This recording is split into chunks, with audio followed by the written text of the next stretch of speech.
అబద్ధ బోధకులు వచ్చి చేసే బోధలో 2 ప్రాముఖ్యమైన లక్షణాలు ఉన్నాయి. ఒకటి, వివాహం చేసుకోకూడదు, పెళ్లి నిషేధం, పెళ్ళిళ్ళు చేసుకోవద్దు. కృతజ్ఞతాస్తుతి చెల్లించి పుచ్చుకుంటే ఏదైనా తినదగినదే, కానీ వాళ్ళు ఏం చెప్తారంటే కొన్ని తినకూడదు. నిజమైన నీతిమంతులైన విశ్వాసులైన భక్తులైన వారంతా తిరిగి లేచి ఒక పునరుద్ధాన దినముందని వాక్యం చెప్తూ ఉంటే అది లేదు, ఆల్రెడీ అయిపోయింది అని ప్రచారం చేస్తున్నారు. ఇప్పుడు కూడా ఉన్నారు సంఘాలలో ఇలాంటి వారు. యేసుక్రీస్తు 2వ రాకడ లేదని, పునరుద్ధానం లేదని, అసలు నరకమే లేదు అనే బోధలు ఆల్రెడీ ఇప్పుడు కూడా స్టార్ట్ అయినాయి. అంటే ఇప్పుడు మనం ఎలా ఉండాలన్నమాట? చాలా జాగ్రత్తగా ఉండాలి. ఆనాడే పౌలు గారు తిమోతి గారికి చెప్పారు, మొదటి శతాబ్దంలో లేక 2000 సంవత్సరాల క్రితం.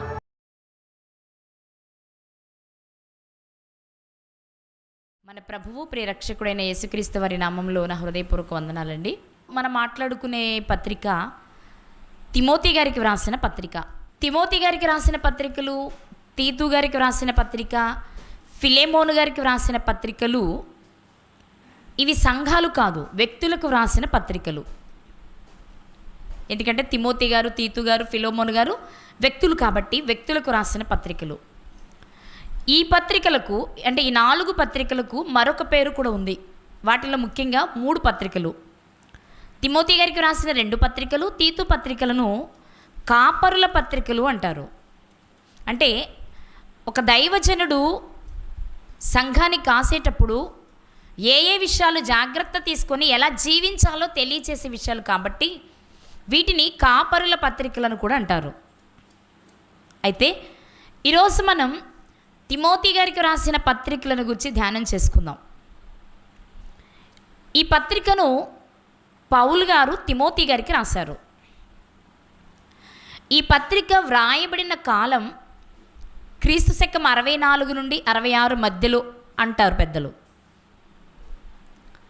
తిమోతి గారికి రాసిన 2 పత్రికలు కూడా ఒకేసారి వ్రాయబడినవి కాదు. పౌలు గారు రోమా పట్టణానికి మొదటిసారి వెళ్ళి ఖైదీగా ఉన్నప్పుడు మనం మాట్లాడుకున్నాం. తన వాదనని వినిపించడానికి వెళ్ళి అక్కడ కొంతకాలం హౌస్ అరెస్ట్ అయ్యారు. ఆ సందర్భంలో వ్రాయబడిన పత్రికే మొదటి పత్రిక. ఇక 2వ పత్రిక 2వసారి రోమాచారలోనికి వెళ్ళారు. అతి కొద్ది కాలంలో ఆయన చనిపోబోతున్నారు. ఆ సందర్భంలో వ్రాయబడిన పత్రికే 2వ పత్రిక తిమోతి గారికి రాసింది. ఈరోజు మనం తిమోతి గారి పత్రికలో ఉన్న విషయాలను ధ్యానించే ముందు తిమోతి గారి చరిత్ర కొంచెం మాట్లాడుకుందాం. ఎందుకంటే గత పత్రికల్లో కూడా ఆ సంఘాలు ఎక్కడున్నాయి, ఆ ప్రాంతాలు ఎక్కడున్నాయి, ఆ ప్రాంతంలో ఉన్న విశేషాలు ఏంటి అనేవి ఆ ప్రాంతాన్ని గురించి మాట్లాడుకున్న తర్వాతే ఆ పత్రికలోనికి ప్రవేశించాం.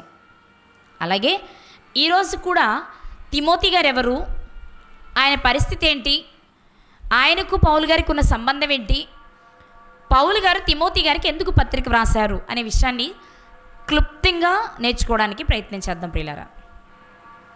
తిమోతి అనే పేరు పరిశుద్ధ గ్రంథంలో ఒకే ఒక్కరి పేరు, అది ఈయన పేరే. ఇంకెక్కడ ఈ పేరు కలిగిన వారు లేరు.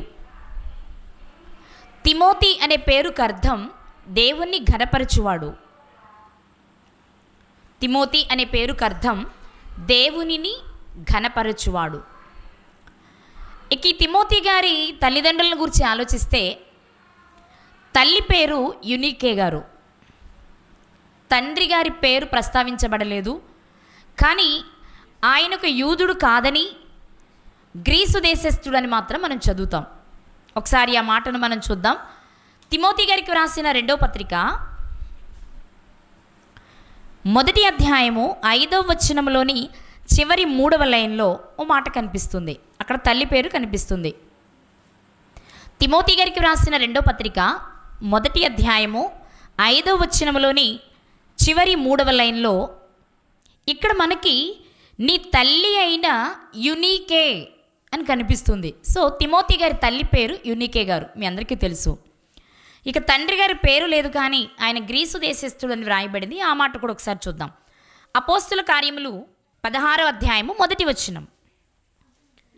పౌలు దెర్బేకును లుస్త్రకును వచ్చెను. అక్కడ తిమోతి అని ఒక శిష్యుడుండెను. అతడు విశ్వసించిన ఒక యూదురాలి కుమారుడు, అతని తండ్రి గ్రీసు దేశస్థుడు. చాలండి. ఇతని తండ్రి గ్రీసు దేశస్థుడట, అంటే ఒక అన్యుడు. కానీ తల్లి మాత్రం యూదురాలే. యూదురాలైన యునికే గారికి గ్రీసు దేశస్థుడైన తన తండ్రికి వివాహం జరగగా జన్మించిన కుమారుడే తిమోతి గారు. ఇక తిమోతి గారికి ముందు కానీ వెనుక కానీ పిల్లలున్నారా అంటే మనకి ఎక్కడ కనిపించట్లేదు. బహుశా ఒక్కరేనేమో అనిపిస్తుంది. అయితే ఇక తిమోతి గారి జీవితంలో మనం గమనించవలసిన విషయం ఏంటి అంటే, ఆయన మంచి సాక్ష్యము కలిగిన ఓ యవనస్తుడు. తిమోతి గారు ప్రజల చేత మంచి సాక్ష్యము కలిగిన వారు. ఆ మాట చూస్తే అపోస్తుల కార్యములు 16వ అధ్యాయము 2వ వచనం. అతడు లుస్త్రలోనూ ఈకొనియాలోనూ ఉన్న సహోదరుల వలన మంచి పేరు పొందినవాడు. తిమోతి గారికి ఏ పేరుందట అంటే, ఆ కుర్రోడండి చాలా మంచోడండి అనేవారట ఎవరైనా ఆయన గురించి వస్తే. ఇలాంటి మంచి సాక్ష్యము కలిగిన వ్యక్తి తిమోతి గారు. ఒక వ్యక్తి మంచి పేరు పొందాలి అంటే ఎలా సంపాదించవచ్చు? చాలాసార్లు మాట్లాడుకున్నాం మనం. ఒక వ్యక్తికి మంచి పేరు ఎలా వస్తుంది అంటే, డబ్బులు పెట్టి కొనుక్కునేది కాదు ఇది మంచి పేరు అంటే. ఒకవేళ డబ్బులు ఇచ్చి కొనుక్కుంటే కొంతమందే చెప్తారు, అందరూ చెప్పరు. మనం ఎవరికి డబ్బులు ఇస్తామో, ఎవరికి ఎరలు వేస్తామో, లేక ఎవరికి ఏ సహాయం చేసి వారిని కొనుక్కుంటామో వారే చెప్తారు మనల్ని మంచివారని. కానీ మనల్ని చూసిన ప్రతి ఒక్కరూ ఇతను మంచివాడండి, ఈమె మంచిదండి అని చెప్పాలి అంటే ఆ పేరు ఎలా వస్తుందో కూడా పరిశుద్ధ గ్రంథం చెప్పింది. ఒకసారి చూస్తే సామెతల గ్రంథము 3వ అధ్యాయము, సామెతల గ్రంథము 3వ అధ్యాయము 3వ వచనము 4వ వచనము. సామెతల గ్రంథము 3వ అధ్యాయము 3-4 వచనాలు. దయను సత్యమును ఎన్నడును నిన్ను విడిచిపోనీయకుము, వాటిని కంఠభూషణముగా ధరించుకొనుము, నీ హృదయమును పలక మీద వాటిని వ్రాసుకొనుము. అప్పుడు దేవుని దృష్టి యందును మానవుల దృష్టి యందును నీవు దయనొంది మంచివాడవని అనిపించుకొందువు. ఒక వ్యక్తి మంచివాడు అనిపించుకోవాలి అంటే మొదట దేవుని దృష్టి యందు మనుషుల దృష్టి యందు దయ పొందాలి. అలా ఇద్దరి దగ్గర దయ పొందాలి అంటే దయను సత్యమును కంఠభూషణంగా ధరించాలి. చాలాసార్లు మాట్లాడుకున్నాం మనం. దయ సత్యము. సత్యము అంటే వాక్యము, వాక్యము అంటే యేసుక్రీస్తు. నీ వాక్యమే సత్యము, నీ వాక్య సారము సత్యము. ఆల్రెడీ యేసుక్రీస్తు వారు చెప్పారు, నేనే మార్గము సత్యము జీవమునై ఉన్నాను అని. సో సత్యము అంటే యేసుక్రీస్తు వారు. మరి దయ అంటే, దయ అంటే మనం పరిశుద్ధ గ్రంథం మొత్తాన్ని పరిశీలించినట్లయితే దేవుని తరువాత లేక తండ్రి తరువాత మనకు కనిపించే ప్రాముఖ్యమైన వ్యక్తులు ఇద్దరే కనిపిస్తారు. వారెవరు అంటే, ఒకరు యేసుక్రీస్తు వారు, 2 పరిశుద్ధాత్మ. సో సత్యము అనగా యేసుక్రీస్తు వారు అయినప్పుడు దయ అనేది ఆటోమేటిక్గా పరిశుద్ధాత్మ అవ్వాలి. ఒక వ్యక్తి తన జీవితంలో మంచిగా బ్రతకాలి అంటే దయను సత్యమును కంఠభూషణంగా ధరించుకోవాలి. అంటే యేసుక్రీస్తు వారిని పరిశుద్ధాత్మను తనలోనికి చేర్చుకుని ఆ ఇద్దరిని కలిగిన వారముగా మన నోట నుండి మన కంఠము నుండి పలికే ప్రతి మాట మంచిదై ఉండాలి. అంటే వాక్యముతో ఏ విషయాలు మన హృదయంలో నింపుకుంటామో అవే మన నోటి నుండి బయటకు, అదే కదా బైబిల్ చెప్పింది, హృదయము నిండిన దానిని బట్టి మాట్లాడును. కాబట్టి కంఠభూషణంగా ధరించడము అంటే అర్థం ఏంటి అంటే, మామూలుగా కంఠభూషణం అంటే ఏంటి, నెక్లెస్, మెడకు ధరించే ఒక నగ.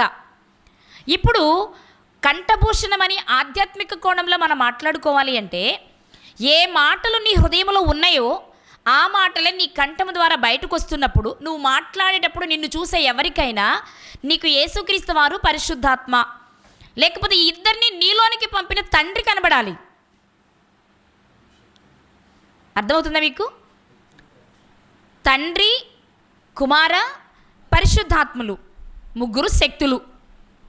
ఈ ముగ్గురు మనలో నివసించాలి. ముఖ్యంగా తండ్రి మనలో నివసించాలి అంటే యేసుక్రీస్తు వారిని మనం అంగీకరిస్తే, యేసుక్రీస్తు వారిని మన హృదయంలోనికి స్వీకరిస్తే, నన్ను చేర్చుకున్నవాడు నన్ను పంపిన తండ్రిని చేర్చుకున్నట్లే అని యేసుక్రీస్తు వారు చెప్పారు. కాబట్టి యేసుక్రీస్తు వారిని స్వరక్షకునిగా మనం అంగీకరించి మన హృదయంలోనికి చేర్చుకుంటే ఆటోమేటిక్గా యేసుక్రీస్తు వారి ద్వారా ఎవరు వస్తారు లోపలికి? ఎవరొస్తారు? తండ్రి వస్తారు. నన్ను చేర్చుకున్నవాడు నా తండ్రిని చేర్చుకున్నట్లే అన్నారు కాబట్టి తండ్రి వస్తారు. ఇక రెండవది, క్రీస్తును చేర్చుకున్నాము అంటే ఆటోమేటిక్గా క్రొత్త నిబంధన ప్రకారము యేసుక్రీస్తుని విశ్వసించిన ప్రతి ఒక్కరూ బాప్తిస్మం తీసుకుంటారు. బాప్తిస్మం తీసుకున్న వారికి తండ్రి అయిన దేవుడు వరముగా ఇచ్చేదేంటి? పరిశుద్ధాత్మ. కాబట్టి ఒక్క యేసుక్రీస్తు వారు మనలోనికి వస్తే ఇటు తండ్రి వస్తారు, అటు పరిశుద్ధాత్మ వస్తారు. ఈ ముగ్గురిని మన హృదయంలో పెట్టుకుంటే, మన హృదయంలో వారిని గూర్చి ఆలోచిస్తూ వారిని గూర్చి అన్వేషిస్తూ కనుక మనం జీవించగలిగితే మన నోటి నుండి కూడా ఏ మాటలు వస్తాయి? వాక్య సంబంధమైన మాటలే వస్తాయి, దైవ సంబంధమైన మాటలే వస్తాయి, మంచి మాటలే వస్తూ ఉంటాయి. కాబట్టి మనలో నుండి మంచి మాటలే వస్తున్నప్పుడు చూసేవారికి మనలో ఎవరు కనిపిస్తారు? మరి దేవుడు కనిపిస్తారు, యేసుక్రీస్తు వారు కనిపిస్తారు, చెప్పాలి ఆత్మ కనిపిస్తూ ఉంటారు. ఇప్పుడు ఆ ముగ్గురిని కలిగి మనం మాట్లాడుతున్నాం కాబట్టి మనుషుల దృష్టిలో మనం ఎలా అయిపోతాము? తండ్రిని, కుమారుని, పరిశుద్ధాత్మను మనలో నింపుకుని దైవ సంబంధమైన మాటలనే మనం బయటకు పలికినప్పుడు, మనం పలుకుతున్నప్పుడు మన కంఠము నుండి, మన హృదయంలో నుండి మన కంఠం ద్వారా బయటకు వస్తున్నప్పుడు ఎవరైనా మనల్ని చూడగానే ఖచ్చితంగా మన ప్రవర్తన, మన మాట తీరు, మన కంటి చూపును బట్టి మనల్ని ఏమని పిలవడానికి అవకాశం ఉంది అంటే మంచివారు అని పిలవడానికి అవకాశం ఉంది. ఇప్పుడు మనం మాట్లాడుకుంటున్న తిమోతి గారు మంచి పేరు పొందారు చుట్టుప్రక్కల ప్రాంతాలు. ఈకొనియాలో, లుస్త్రలో, దెర్బేలో అతనికి ఎలాంటి పేరుంది? మంచి పేరుంది. అంటే ఖచ్చితంగా ఇతని జీవితంలో ఏం జరుగుండాలి? మనం చెప్పుకున్న మాటల ప్రకారం తండ్రిని, కుమారుని, పరిశుద్ధాత్మను కలిగి మంచి ప్రవర్తనతో తాను జీవిస్తున్నారు కనుకనే ఆ ప్రాంతాలు, తాను నివసించే ప్రాంతంలో చుట్టుప్రక్కల ప్రాంతాలలో కూడా అతను మంచివాడు అని ఒక మంచి పేరును పొందుకున్నారు. అర్థమైందండి? తిమోతి గారికి మంచివాడు అనే ఒక మంచి పేరు ఉంది. ఆ పేరు ఉండడానికి కారణం ఏంటి అంటే మనం చూసుకున్న వచనాల ప్రకారం తన ప్రవర్తన అలా ఉంది కాబట్టి. అంతేకాదు, ఇతను చాలా భయభక్తులు కలిగిన వ్యక్తి, మంచి విశ్వాసము కలిగిన వ్యక్తి. వీరిలో ఉన్న విశ్వాసం ఎలాంటిదో, వీరికున్న ప్రేమ ఎలాంటిదో ఓ మాట మనం చూస్తే తిమోతి గారికి రాసిన మొదటి పత్రిక 1వ అధ్యాయము 5వ వచనం.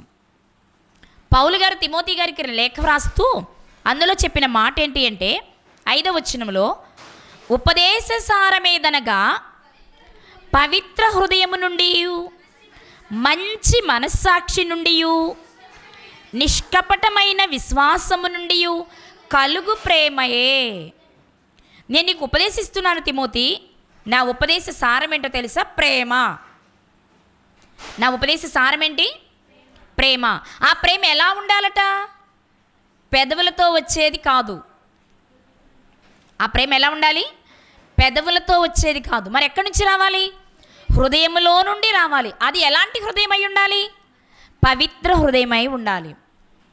హృదయంలో కూడా పవిత్రమైన హృదయం ఉంది, చెప్పాలి. పవిత్రమైన హృదయం ఉంది, అపవిత్రమైన హృదయం ఉంది కదా. హృదయము అన్నింటికంటే మోసకరమైనది, సమస్త దుర్గుణాలను నింపుకున్నది. అలాంటి హృదయం నుండి వచ్చే ప్రేమను గురించి కాదు పౌలు గారు తిమోతి గారికి లేఖ వ్రాస్తుంది. పవిత్ర హృదయము నుండి వచ్చే ప్రేమ. రెండో చెప్తున్నారు, మంచి మనస్సాక్షి. మనస్సాక్షుల్లో కూడా మంచిది చెడ్డది ఉంటుందా? ఉంటుందన్నమాట. మంచి మనస్సాక్షి అంటే ఎవరి విషయంలోనైనా న్యాయం తీర్చేటప్పుడు, న్యాయం అంటే మంచి మనస్సాక్షి కలిగిన వాడు న్యాయం తీర్చగలడు. మంచి మనస్సాక్షి లేకపోతే ఒకరిని ఒకలాగా, ఒకరిని మరొకలాగా చూస్తాం. మన వారైతే ఒకలాగా, ఎదుటి వారైతే ఒకలాగా తీర్పు తీరుస్తాం. కానీ మంచి మనస్సాక్షి కలిగిన వారు ఎలా ఉంటారు? తప్పెవరిదైనా ఒకేలా తీర్పు తీరుస్తూ ఉంటారు, లేక ఒకేలా న్యాయం తీరుస్తూ ఉంటారనమాట. కాబట్టి మనం చూపించే ప్రేమ ఎలా ఉండాలి అంటే పవిత్రమైన హృదయం నుండి వచ్చేలా ఉండాలి. 2, మంచి మనస్సాక్షి నుండి వచ్చేదై ఉండాలి. 3, నిష్కపటమైన విశ్వాసము నుండి కలగాలి. ఈ మూడింటి నుండి వచ్చే ప్రేమ దైవ సంబంధమైన ప్రేమ. ఏ మూడింటి నుండి? 1 పవిత్ర హృదయము నుండి, మంచి మనస్సాక్షి నుండి, నిష్కపటమైన విశ్వాసము నుండి. ఈ మూడింటి నుండి వచ్చే ప్రేమే దేవుని దృష్టిలో మంచి ప్రేమ. దేవుని దృష్టిలో మంచి ప్రేమ.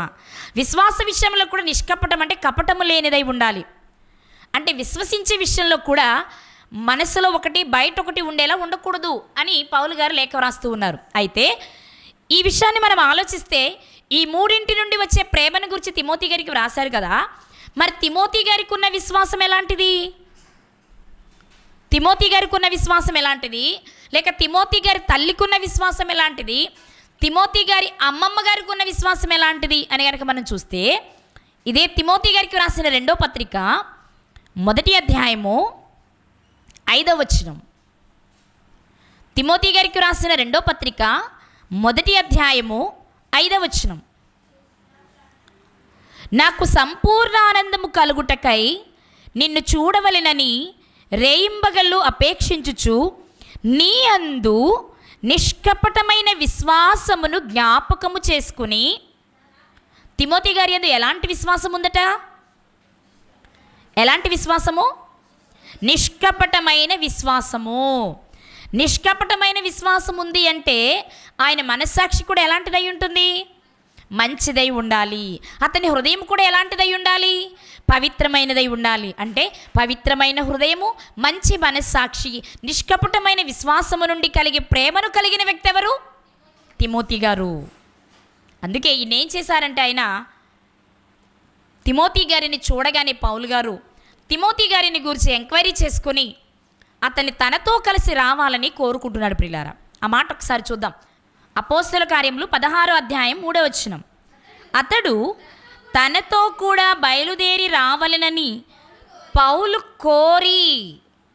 పౌలు గారికి ఆ ప్రాంతానికి వెళ్ళగానే, ఈ ప్రాంతంలో ఎవరైనా మంచి సాక్ష్యం కలిగిన పిల్లలున్నారా? నిష్కపటమైన విశ్వాసం కలిగిన పిల్లలున్నారా? పవిత్రమైన హృదయం కలిగిన పిల్లలున్నారా?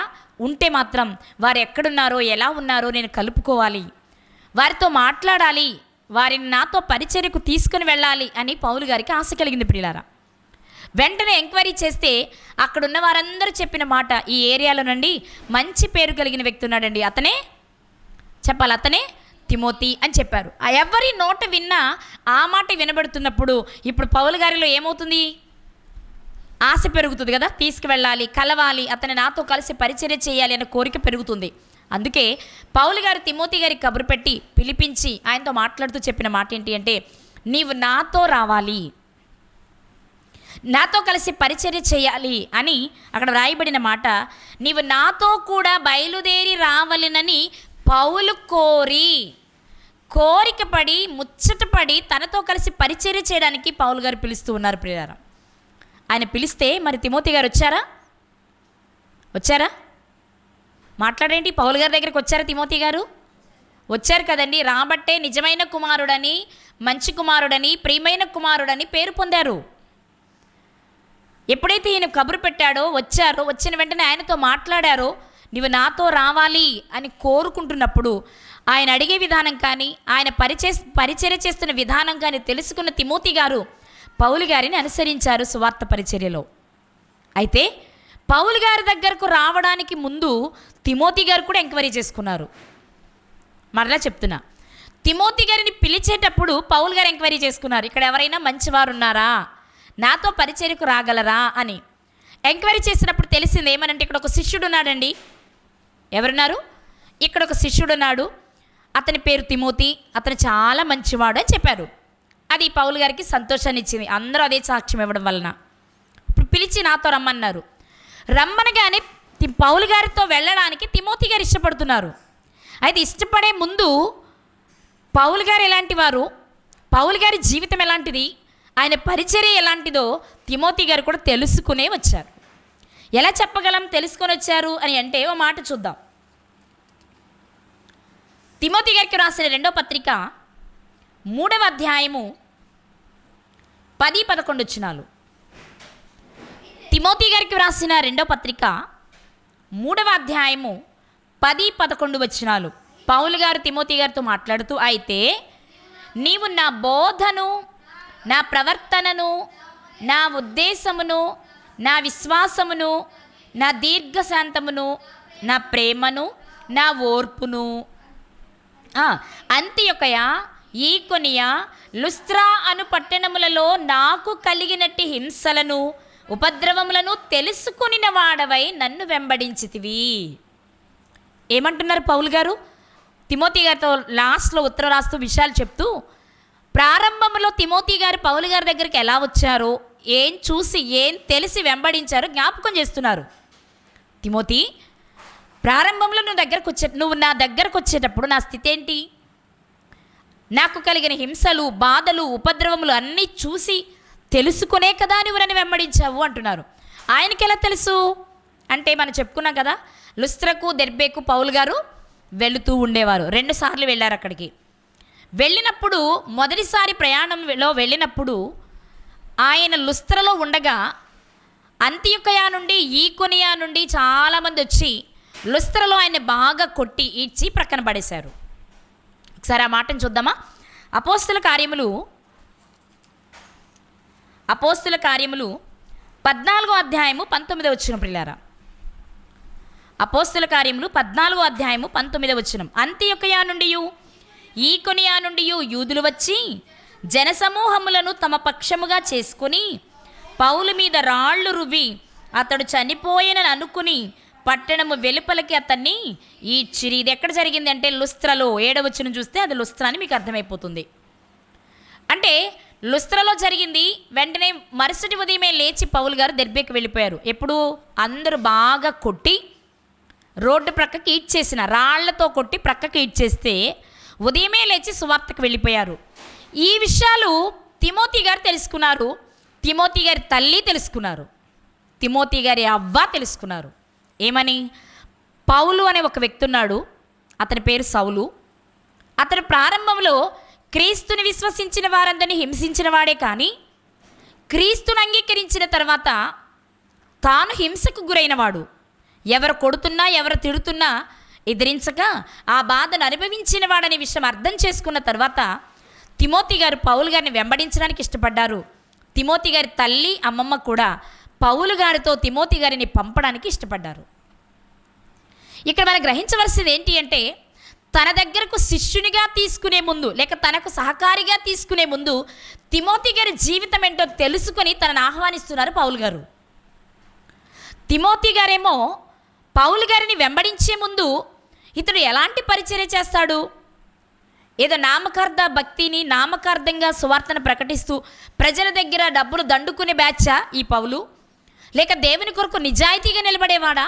శ్రమస్తే తట్టుకునేవాడా? శ్రమను చూసి పారిపోయేవాడా అని తెలుసుకుని అతడు శ్రమను సహించేవాడనే సంగతి అర్థమైన వెంటనే పౌలు గారితో కలిసి పరిచర్య చేయడానికి ఇష్టపడ్డాడు. ప్రియులారా, ఇది తిమోతి గారి జీవితం.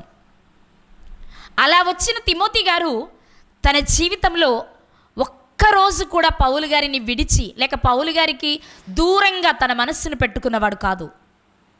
పౌలు గారు ఎక్కడికి వెళ్ళమంటే అక్కడికి, ఎక్కడ ఏ పని చేయమంటే అక్కడ ఆ పని చేస్తూ తన జీవితాన్ని ముందుకు కొనసాగించిన వ్యక్తి తిమోతి గారు. ప్రియులారా, నిజంగా ఈ పత్రిక చెప్పాలని చదువుతున్నప్పుడు నాకు అనిపించింది, అందుకేనేమో నా ప్రియమైన కుమారుడు, నా నిజమైన కుమారుడు అని పౌలు గారు మాట్లాడవలసి వచ్చిందేమో అనిపిస్తుంది. అంత పెద్ద పదాలు, అంత మంచి మంచి పదాలు పౌలు గారు ఎందుకు వాడారు అని ఆలోచించినప్పుడు అర్థమైంది ఏంటి అంటే, చాలా చిన్న వయసులోనే తిమోతి గారు పౌలు గారి దగ్గరకు వచ్చేసారు. ఇంకా చెప్పాలంటే పౌలు గారు తిమోతి గారికి 2వ పత్రిక రాసేటప్పటికి పౌలు గారు రాస్తున్న ఈ తరుణంలో తిమోతి గారు ఎలా ఉన్నారో ఒక మాట చూద్దాం.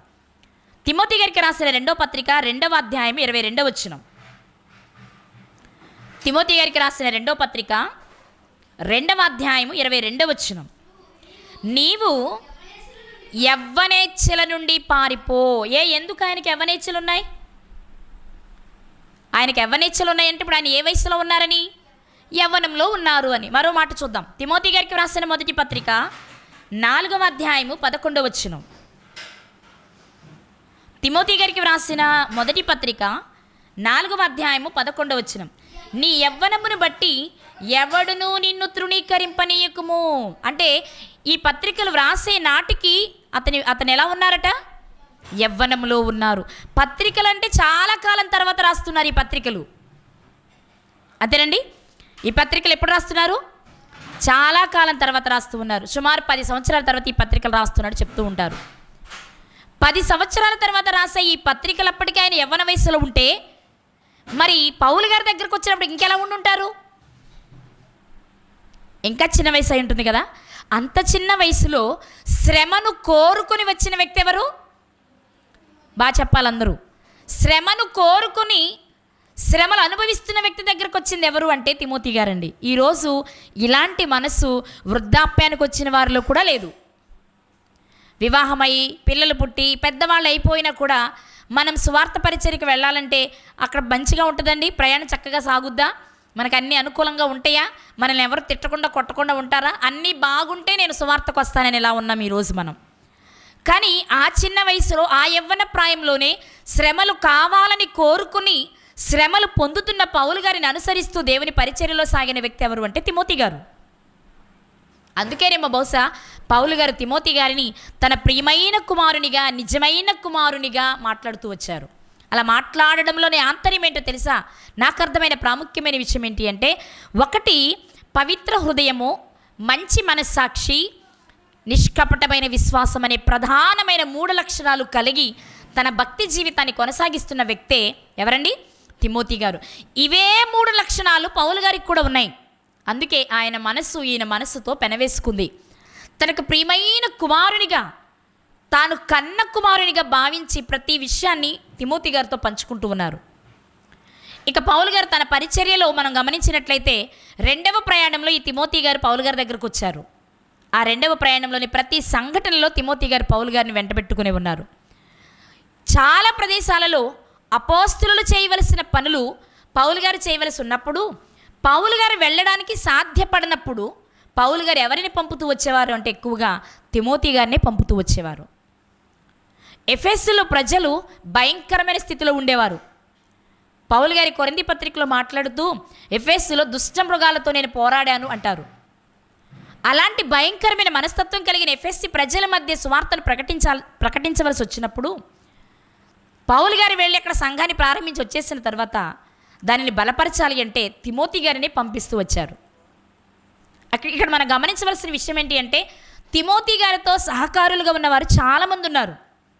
ఎఫ్రోదితు గారు ఉన్నారు, లేకపోతే సోప్రతీస్ గారు ఉన్నారు, శీల గారు ఉన్నారు, బర్నబా గారు ఉన్నారు. మనం ఇంకా చాలా పేర్లు చదువుతాం.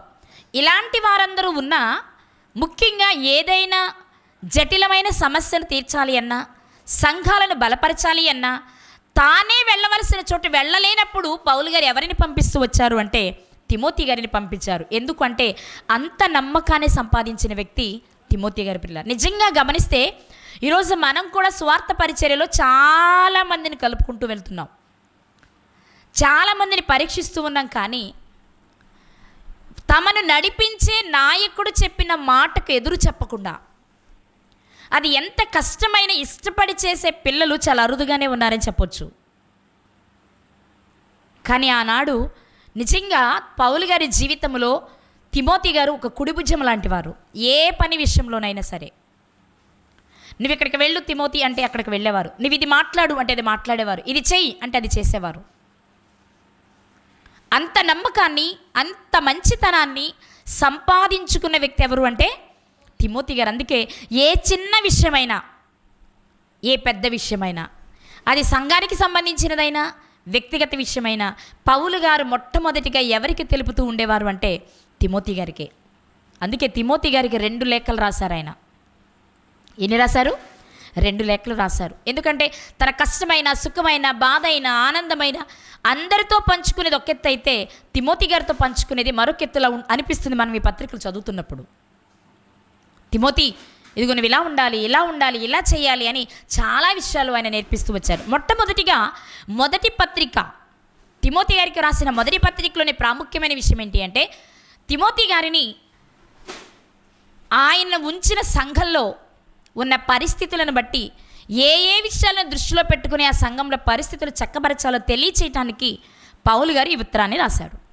రాస్తూ ఇందులో చాలా విషయాలు మాట్లాడుతూ వచ్చారు. మన ప్రేమ ఎలా ఉండాలి అంటే మనం మాట్లాడుకున్నట్లు ఈ 3 విషయాలు కలిగినదై ఉండాలి అని తెలియచేశారు. ఇక రెండో విషయం ఏం చెప్పారు అంటే, మనం ఏ స్థితిలో ఉన్నా మనల్ని రక్షించడానికే దేవుడు తన ప్రియకుమారుని ఈ లోకానికి పంపించారు.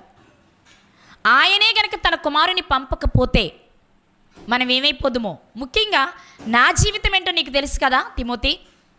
నేను ఒక పాపిని, దూషకుడను, హింసకుడను, హానికరుడనైన నన్ను దేవుడు దృష్టించి నేను కావాలి అనుకున్నప్పుడు తన ప్రియకుమారుని నా కొరకు పంపిస్తే ఆయన చిందించిన పవిత్ర రక్తమే నాకు రక్షణనిచ్చింది అని అనేక విషయాలను తెలియచేస్తూ వచ్చి తిమోతి, నీకు ఒక ప్రాముఖ్యమైన విషయం చెప్పాలనుకుంటున్నా నేను. అదేంటి అంటే, పవిత్రమైన హృదయము, మంచి మనస్సాక్షి, నిష్కపటమైన విశ్వాసము కలిగిన వాడవు నీవు నేను.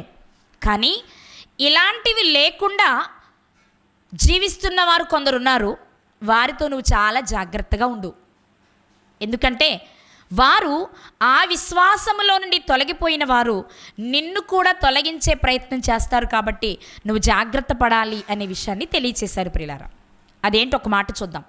తిమోతి గారికి రాసిన మొదటి పత్రిక 1వ అధ్యాయము 19-20 వచనాలు. 19-20 వచనాలు. అట్టి మనస్సాక్షిని కొందరు త్రోసివేసిరి. ఎలాంటి మనస్సాక్షి?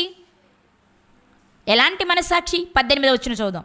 నీవు విశ్వాసమును మంచి మనస్సాక్షియు కలిగిన వాడవు.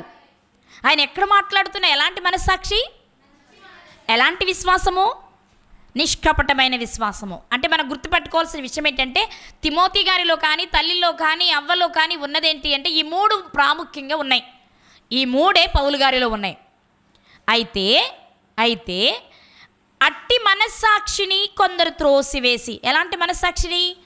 మంచి మనస్సాక్షిని త్రోసివేసి అంటే మాకొద్దు అంటున్నారంటే వారిది ఎలాంటి మనస్సాక్షిగా మారిపోయింది? చెడు మనస్సాక్షిగా మారిపోయింది.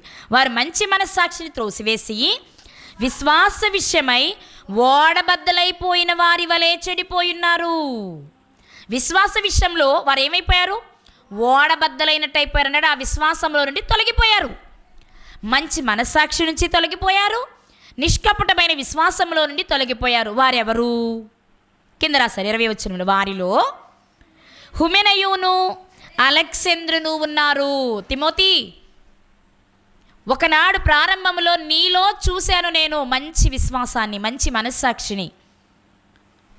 అదే నువ్వు చివరి వరకు కొనసాగించాలి. కొనసాగిస్తావు నాకు తెలుసు. కానీ నీ చుట్టూ కొంతమంది ఉన్నారు, మంచి మనస్సాక్షి నుంచి తొలగిపోయిన వారు, నిష్కపటమైన విశ్వాసం నుంచి తొలగిపోయిన వారు కొందరున్నారు. వారితో గనక నువ్వు కలిసావో, లేక వారు గనక నీతో కలిసారో, నీవు కూడా వారికి వలె మారిపోయే ప్రమాదం ఉంది. అందుకే అలా మారిపోయిన 2 వ్యక్తుల్ని జ్ఞాపకం చేస్తున్నా. ఈ 2ని నువ్వు దృష్టిలో పెట్టుకుని జాగ్రత్త పడు చెప్పేస్తున్నారు. నిజంగానే పౌలు గారిని గమనిస్తే పనిలో సోమరిగా ఉన్నవారిని, విశ్వాసంలో తొలగిపోయిన వారిని ఆయన గుర్తిస్తే మాత్రం 1-2 సార్లు సరిచేస్తారు, 3వసారి అందరికీ చెప్పేస్తారు. మార్కు గారి గురించి కూడా అలాగే చెప్పేశారు. పరిచర్య చేయడానికి పౌలు గారితో బయలుదేరి కొంత దూరం వెళ్ళి వెనక్కి తిరిగి వచ్చేస్తే ఇంకా ఆయన చేర్చుకోవద్దని అందరికీ చెప్పేశారు ఆయన పౌలు గారు. మళ్ళా మార్కు గారు మార్పు చెందిన తర్వాత మళ్ళీ చెప్పారు, ఈసారి మార్కు మారాడు, ఈసారి చేర్చుకోండి అని. అంటే పౌలు గారి స్వభావం ఏంటి అంటే, దేవునికి దూరంగా ఉంటే వారి విషయంలో జాగ్రత్తగా ఉండి అందరికీ జాగ్రత్త చెప్పేవారు. ఆ సందర్భాన్ని దృష్టిలో పెట్టుకుని మనం ఈ సందర్భాన్ని చూస్తే, ఇప్పుడు తిమోతి గారికి ఉత్తరాన్ని రాస్తూ చెప్తున్నాడు, హుమెనయుని అలెగ్జాంద్రుని దృష్టిలో పెట్టుకో తిమోతి, చాలా ప్రమాదం. లేకపోతే వాళ్ళు విశ్వాసం నుంచి తొలగిపోయారు. భయం లేదు, భక్తి లేదు, విశ్వాసం లేదు, మంచి మనసాక్షి లేదు. అలాంటి 2 వ్యక్తులు ఉన్నారు. వారు ఎక్కడైనా నీకు కనిపిస్తే జాగ్రత్త, ఆచితూచి అడుగులు వేయి. నిజంగా ఎవరికి చెప్తాం ఈ మాటలు? మనం ఏమన్నా అందరికీ చెప్తామా? మన పిల్లల్ని స్కూల్కి పంపించేటప్పుడు జాగ్రత్తలు చెప్తాం కదా. అదే ఆడపిల్లలైతే, అమ్మ ఎవరు తెలియని వ్యక్తి ఎవరు నీకు ఏది పెట్టినా తినొద్దు, మగపిల్లలతో నువ్వు ఎక్కువగా మాట్లాడొద్దు, తెలియని వారి బళ్ళు నువ్వు ఎక్కొద్దు, జాగ్రత్త అని చెప్పి పంపిస్తాం. ఎవరికి చెప్తాం? మన పిల్లలకి చెప్తాం ముందు, ఆ తర్వాత మనకు కావాల్సిన వాళ్ళకి చెప్తాం. ఇక్కడ మనం గమనిస్తే ఇదిగో సమాజంలో ఇలాంటి వారు ఉన్నారు, వీరి విషయంలో నువ్వు జాగ్రత్త అని పౌలు గారు తిమోతి గారికి చెప్తున్నారు. అంటే తిమోతి గారిని ఎంత ప్రేమించారని. అంతేనా? ఒక కన్న బిడ్డ ఎలా జీవించాలో అలా జీవిస్తున్నారు తిమోతి గారు. ఒక కన్న బిడ్డకు ఎలా చెప్పాలో అలా నేర్పుతున్నారు పౌలు గారు. అది మనం ఇక్కడ నేర్చుకోవాల్సిన విషయాన్ని చెప్పి ఆయన చెప్తూ వచ్చారు. ఇదిగో మనం మంచిగా క్షేమంగా ఉండాలి అంటే రాజుల కొరకు, అధికారుల కొరకు మనం ప్రార్థన చెయ్యాలి. నువ్వు అది నేర్చుకో తిమోతి. సంఘానికి కాపరిగా ఉన్నావు, నువ్వు చాలా జాగ్రత్తగా ఉండాలి. అందరి కొరకు ప్రార్థన చేయాలి. వారి కొరకు మనం ప్రార్థన చేస్తే వారితో పాటు మనం కూడా క్షేమంగా ఉంటాం అని చెప్తూ 2వ అధ్యాయం 8వ వచనంలో ఒక ప్రాముఖ్యమైన మాట చెప్పారు ఆయన. 2వ అధ్యాయం 8వ వచనంలో, కావున ప్రతి స్థలమందును పురుషులు కోపమును సంశయమును లేని వారై పవిత్రమైన చేతులెత్తి ప్రార్థన చేయవలెనని కోరుచున్నాను. ఎలా ఉండాలంటే ప్రతి స్థలమందు పురుషులు కోపము లేనివారు సంశయము లేనివారై ఉండాలి. అంతేకాదు, ఎలాంటి చేతులు ఎత్తాలి? అపవిత్రమైన చేతులు ఎత్తితే కుదరదా? కుదరదు, ఎందుకంటే ఆయన వినరు. కాబట్టి నువ్వు పవిత్రమైన చేతులెత్తి ప్రార్థించేవానిలా ఉండాలి తిమోతి, ఎక్కడైనా ఎప్పుడైనా అని చెప్తూ, నువ్వు ఇలా ఉండడమే కాదు, నువ్వున్న సంఘంలో స్త్రీలు కూడా ఎలా ఉండాలో నీకు చెప్తాను. వారు అలా ఉండేలా చూడు. ఎలా ఉండాలి వారు? అణుకువ కలిగి ఉండాలి. 9వ వచనం, 2వ అధ్యాయం 9వ వచనం, స్వస్థ బుద్ధి కలవారై ఉండాలి. తగుమాత్రపు వస్త్రముల చేతనే కానీ, అంటే తగుమాత్రపు వస్త్రాలంటే పొట్టి పొట్టి వస్త్రాలని కాదు. ఓ బేలు బీరువాలు కాకుండా లిమిట్గా ఉంచుకో, అవసరమైనంత వరకు ఉంచుకోమని చెప్పడం. అంతేగాని అవసరమైనంత వరకు ధరించమని కాదు. ధరించుకోవాలి. అలాగే జడలు తక్కువ వేసుకోవాలి, బంగారం తక్కువ పెట్టుకోవాలి, ముత్యాలు తక్కువ పెట్టుకోవాలి. అంటే వాటి మీద మమకారం ఉండకూడదు. కామన్గా పెట్టుకో, దేవుడిచ్చారు కాబట్టి తప్ప నాకు బాగా ఉంది కదని పైనుండి కిందకి దిగేయొద్దు అనేది ఆయన ఉద్దేశం. స్త్రీలు ఇలా ఉండాలి, పురుషులు ఇలా ఉండాలి. నీ సంఘంలో, నువ్వున్న సంఘంలో జాగ్రత్తగా పిల్లలు ఇలా ఉండేలా నువ్వు జాగ్రత్త తీసుకో. అప్పుడే సంఘాన్ని నడిపించే కాపరిగా, దైవజనునిగా నీకంటూ ఒక గౌరవం, విలువ ఉంటుంది. ఈ విషయాలన్నీ పౌలు గారు తిమోతి గారికి రాస్తూ, సంఘంలో అధ్యక్షులుగా కొందరిని నియమించు అని చెప్పి ఎలాంటి వారిని అధ్యక్షులుగా నియమించాలో 3వ అధ్యాయంలో 13 వచనాలు వివరంగా రాశారండి. అధ్యక్షుడు అంటే అన్ని విషయాలు జాగ్రత్తగా చూసుకునేవాడు, సంఘాన్ని కనిపెట్టి చూసేవాడు, కాపరి తరువాత ఆ బాధ్యతలు తీసుకునేవారు అనమాట. ఎలాంటి వారిని అధ్యక్షులుగా పెట్టాలో కూడా చాలా విషయాలు రాయించిచ్చారు. వాళ్ళు చాలా జాగ్రత్తగా ఉండాలని, వాక్యం బోధించేవారై ఉండాలని, పవిత్రులై ఉండాలని, ఇంటిని జాగ్రత్తగా కాసుకునేవారై ఉండాలని, ఇలాంటి మంచి లక్షణాలు కలిగిన వారిని మాత్రమే నువ్వు అధ్యక్షులుగా ఏర్పాటు చేయి అని చెప్పి చాలా విషయాలు నేర్పిస్తూ వచ్చారు. నేర్పిస్తూ ఆయన అన్నారు, నేను త్వరలో తిరిగి వస్తానని అనుకుంటున్నాను. మొదటిసారి వెళ్ళక బయటకు వచ్చారు కదా పౌలు గారు, మొదటిసారి చెరకు వెళ్ళి బయటకు వచ్చారు కదా, నేను వస్తానని అనుకుంటున్నాను. ఒకవేళ నేను ఆలస్యమైతే మాత్రం ఈ విషయాలను జాగ్రత్త తీసుకో అని చెప్తూ, కడవరి దినాలలో కొంతమంది బయలుదేరతారు, ఎన్నో విషయాలు చెప్తారు. ఆ విషయాలను నువ్వు జాగ్రత్తగా ఉండు తిమోతి అని మరికొన్ని హెచ్చరికలు ఆయనకి చేశారు. అవేంటో చూద్దాం. 4వ అధ్యాయము 1వ వచనం, అయితే కడవరి దినములలో కొందరు అబద్ధికుల వేషధారణ వలన మోసపరచు ఆత్మలయందును దయ్యముల బోధయందును లక్ష్యముంచి విశ్వాసభ్రష్టులగుదురని ఆత్మతేటగా చెప్పుచున్నాడు. కాబట్టి నువ్వు జాగ్రత్త తిమోతి. కడవరి దినాలలో అబద్ధికులు బయలుదేరతారు వేషధారణ వేసుకుని, దయ్యముల బోధయందు లక్ష్యముంచి వారు కొన్ని ప్రచారాలు చేస్తారు. వారేం చేస్తారంటే విశ్వాసములో ఉన్నవారిని విశ్వాస భ్రష్టుల్ని చేస్తారు. కాబట్టి నువ్వు చాలా జాగ్రత్తగా ఉండాలి. వాళ్ళు చెప్పే మాటలు ఏంటి అంటే 3వ వచనం రాస్తారు, 4:3, ఆ అబద్ధికులు వాత వేయబడిన మనస్సాక్షి కలిగిన వారు. మంచి మనస్సాక్షి ఉండదు వారికి. మనస్సాక్షిని చంపుకొని దానికి వాత వేసి జరిగేదొకటి, చెప్పేదొకటి, చేసేదొకటిలా ఉంటారు వాళ్ళు. కాబట్టి జాగ్రత్త. వాళ్ళు వాత వేసుకుని ఏం చెప్తారు? వివాహము నిషేధించుచు సత్య విషయమై అనుభవ జ్ఞానము గల విశ్వాసులు కృతజ్ఞతాస్థుతులు చెల్లించి పుచ్చుకున్న నిమిత్తము దేవుడు సృజించిన ఆహార వస్తువులు కొన్నింటిని తినుట మానవలెనని చెప్పుదురు. అబద్ధ బోధకులు వచ్చి చేసే బోధలో 2 ప్రాముఖ్యమైన లక్షణాలు ఉన్నాయి. ఒకటి, వివాహం చేసుకోకూడదు. ఏం చెప్తారు? పెళ్ళి నిషేధం, పెళ్ళిళ్ళు చేసుకోవద్దు. అది నీ ఇష్టం. నీవు మనస్ఫూర్తిగా దేవుని పనిలో ఉండాలనుకుని నువ్వు మానేస్తే నీ ఇష్టం. కానీ అసలు పెళ్లి చేసుకుంటే తప్పు, నేరం, పాపం అనే బ్యాచ్ ఒకటి బయలుదేరుతుంది. నా మాట అర్థమవుతుందా మీకు? వివాహం అన్ని విషయాల్లో ఘనమైనదిగా ఉండాలని దేవుడు కోరుకున్నారు. కానీ దేవుని పనిలో ఉన్న నీకు వివాహం చేసుకునే ఆలోచన లేకపోతే వేరే విషయం. కానీ ఒక బ్యాచ్ బయలుదేరద్దట, ఏమని? పెళ్ళిళ్ళు చేసుకోకూడదు. కడవరి దినాలు ఏం చేయాలి? పెళ్ళిళ్ళు చేసుకోకూడదని చెప్తారు. రెండవది ఏం చెప్తారు? కృతజ్ఞతాస్తుతి చెల్లించి పుచ్చుకుంటే ఏదైనా తినదగినదే. కానీ వాళ్ళు ఏం చెప్తారంటే కొన్ని తినకూడదు. ఏమంటారు? కొన్ని తినకూడదు. రెండు విషయాలు చెప్తారు, పెళ్లి చేసుకోకూడదు, కొన్నింటిని తినకూడదు. అంటే కృతజ్ఞతాస్తుతి చెల్లించి పుచ్చుకుంటే ఏ నష్టము లేని వాటిని కూడా అబ్బాయి అలా కూడా తినకూడదండి అని మాన్పించేస్తూ ఉంటారు. ఈ రెండు పనులు చేసేవారు, ఈ రెండు బోధలు చేసేవారు ఎవరు అంటే కడవరి దినాల్లో వచ్చే అబద్ధ బోధకులు. మరి ఉన్నారు ఈరోజు సమాజంలో ఇలాంటి వారు? ఈ రెండు విషయాలు బోధించే బోధకులు ఉన్నారా? ఉన్నారు. వారు బోధించే బోధ ఎలాంటిదో వింటున్న మనం చాలా జాగ్రత్తగా చూసుకోవాలి. కాబట్టి నువ్వు చాలా జాగ్రత్తగా ఉండు అని చెప్తూ 6వ వచనంలో ఒకసారి ఆయన జ్ఞాపకం చేస్తున్నారు. ఏమని అంటే, నీవు అనుసరించుచూ వచ్చిన చిన్ననాటి నుండి నీవు అనుసరించుచూ వచ్చిన విశ్వాస సుబోధ సంబంధమైన వాక్యముల చేత పెంపారుచు క్రీస్తు యేసునకు మంచి పరిచారకుడివై ఉందువు. నువ్వు గనక చిన్ననాటి నుండి నీవేవి అనుసరిస్తూ వచ్చావో వాటిలో నుంచి తొలగకుండా నీవుంటే నువ్వు క్రీస్తు యేసు యొక్క మంచి పరిచారకుడుగా ఉంటావు. మధ్యలో కల్పనా కథలు విని, లోక సంబంధమైన బోధలు విని, దయ్యముల బోధ విని నీ సిద్ధాంతాన్ని నువ్వు ఒకవేళ మార్చుకుంటే ప్రమాదానికి గురయ్యే అవకాశం ఉంది, జాగ్రత్త అని పౌలు గారు తిమోతి గారిని హెచ్చరిస్తూ ఉన్నారు. అంతేకాదు, తిమోతి నువ్వు ఒక యవ్వనుడివైన నిన్ను సమాజంలో దేవుని పని కొరకు నియమిస్తే నీ యవ్వనాన్ని బట్టి నువ్వే చిన్న మిస్టేక్ చేసినా అది దేవునికి అవమానం. కాబట్టి నువ్వేం చేయాలి? నీ యవ్వనమును బట్టి ఎవడూ నిన్ను తృణీకరింపనీయకుండా చూసుకో. అంటే నువ్వు నిలబడి మాట్లాడేటప్పుడు కానీ, కూర్చొని సలహాలు ఇచ్చేటప్పుడు కానీ, నువ్వు కుర్రాడివి నీకేం తెలియదు ఊరుకో అని ఎదుటివారు నిన్ను అనేలా నువ్వు ఉండొద్దు.